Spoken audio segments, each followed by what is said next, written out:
Hello, good morning. Today's video, Lens Vlog, is about the menudo. Ayan, magigisa po tayo ng bawang, sibuyas, hahaluin po natin. Siya po ay medyo mainit na po yung kawali na ginamit, kaya diretso na po sa paghalo ng sibuyas at bawang para mas mabilis. Ang kasama po natin ay ilalahok natin, ang gagawin natin menudo ngayon ay ang fork. Ilalagay na po natin yung fork. Sasangkotsahin natin. Pag nasangkotsa po natin, yan po ay free cook na. Ilalagay na po natin ang hotdog. Then mag-a-add po tayo ng water. Pakukuluan lang po hanggang sa maluto yung hotdog kasi free cook na po yung fork. Pag kumulo na po yan, dyan po tayo mag-a-add ng ang water. Add tayo ng water para hindi po siya maigahan. Then, medyo lumambot na po lahat ng karne.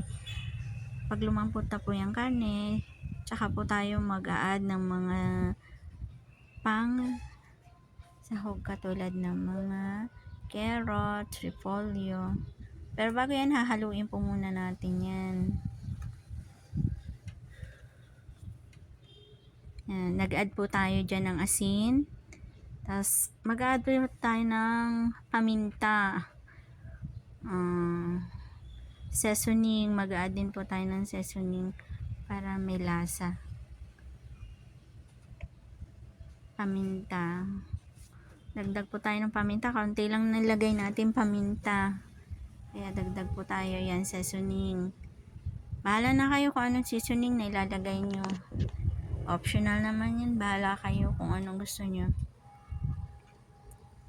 Then, tatakpan po ulit siya para maluto siya ng ayos. Then, mag-a-add tayo ng ng carrots at patatas na cubes naman po yung kanyang pagkahiwa.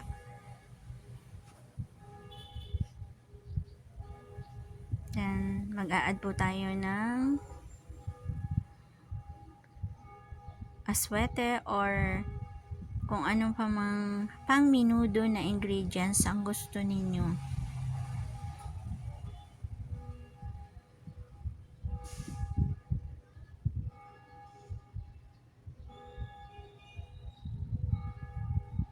Sugar pong kaunti para medyo may lasa po ng konti yung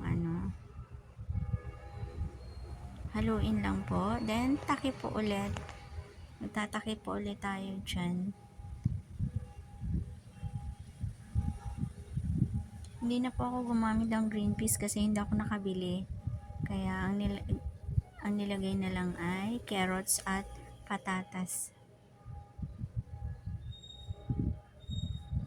Nagdagdag po ulit tayo ng asin kasi medyo matabang.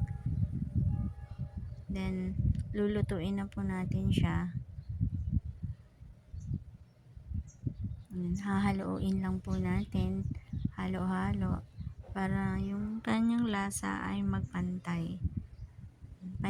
Medyo pahihinaan po ang apoy para siya ay kumulo at maging okay na yung lasa niya. Ayan, siya po ay luto na.